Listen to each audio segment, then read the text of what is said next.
നിയമസഭാ തെരഞ്ഞെടുപ്പിന്റെ പരസ്യപ്രചരണം ഇനി ഒരു ദിവസം കൂടി മാത്രം. ചൊവ്വാഴ്ചയാണ് കൊട്ടിക്കലാശം. കൊട്ടിക്കലാശത്തിൽ ആവശ്യപൂരം തീർക്കാനുള്ള തയ്യാറെടുപ്പിലാണ് സ്ഥാനാർത്ഥികളും മുന്നണികളും. കൊട്ടിക്കലാശത്തിന് പോലീസിന്റെ കർശന നിരീക്ഷണമുണ്ടാകും.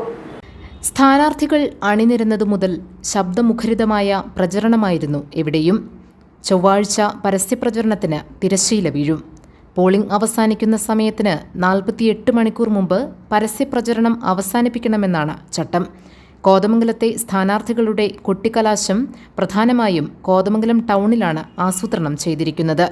കൊട്ടിക്കലാശം ആവേശഭരിതമാക്കാനാണ് LDFന്റെയും UDFന്റെയും NDAയുടെയും തീരുമാനം. സംഘർഷം ഒഴിവാക്കാൻ പോലീസിന്റെ കർശന നിരീക്ഷണമുണ്ടാകും. 3 മുന്നണികൾക്കും പ്രത്യേക ഇടം നിശ്ചയിച്ചു നൽകിയിട്ടുണ്ട്.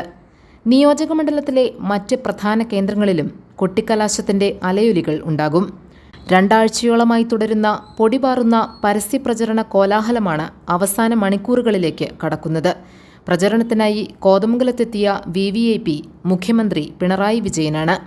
UDFനായി സ്റ്റാർ ക്യാമ്പയിനർ ഷാഫി പറമ്പിലും മറിയം ഉമ്മനും എത്തി.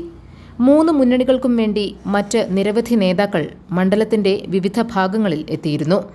അനൗൺസ്മെന്റ് വാഹനങ്ങളാണ് തെരഞ്ഞെടുപ്പിന്റെ ആവേശം മുക്കിലും മൂലയിലും എത്തിച്ചത്. പൊതുസമ്മേളനങ്ങൾ, കൺവെൻഷനുകൾ, സ്ഥാനാർത്ഥി പര്യടനം തുടങ്ങി പരമ്പരാഗത പ്രചരണ മാർഗങ്ങൾക്കൊന്നും ഒട്ടും കുറവുണ്ടായില്ല. വാദ്യമേളങ്ങളും കലാരൂപങ്ങളും ശബ്ദവെളിച്ച സംവിധാനങ്ങളും നിറഞ്ഞ റാലികൾ മറ്റൊരു പ്രത്യേകതയായിരുന്നു. അടുത്ത തെരഞ്ഞെടുപ്പ് വരെ എല്ലാത്തിനും ഇടവേളയാകും. News desk GTV news.